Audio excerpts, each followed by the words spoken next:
তো জীবনে চলতে গেলে যত বাধা বিপত্তি আসে, সব বাধা বিপত্তির মূল হলো একটাই, সংসার। যে সংসার করেছে সে জ্বালাটা বুঝেছে। বিপ্লবী সবাই দেখায়, এটা বিয়ে করার আগে। বিয়ে করার পরে বড় বড় বিপ্লবীগুলা লেটে পড়ে। কি বলবো ভাই, তাই তো আমার জীবনে একটাই স্বপ্ন ছিল, আমি কিছু হব, কিন্তু হতে পারি নাই। তারপরেও বলছি হতে গেলে কিছু করতে হবে। তাই বলছি ভাই, শুনো, মানুষ কত স্বার্থপর, মানুষই কত ছলনাময়ী। এদের দুইজনের মধ্যে পার্থক্য কোথায় জানো? এরা শুধু চায় লাভ আর লাভ করতে, কিন্তু লাভ করতে কেউ পারে না। মেয়েরাও পারে না, মেয়ে হলো ছলনাময়ী।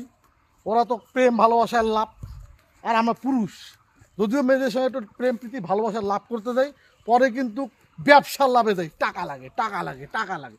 তাই বলছি ভাই, লাভ করতে যেও না, লাভ করতে পারবে না, লাভ করতে তোমার চিন্তায় সর্বনাশ।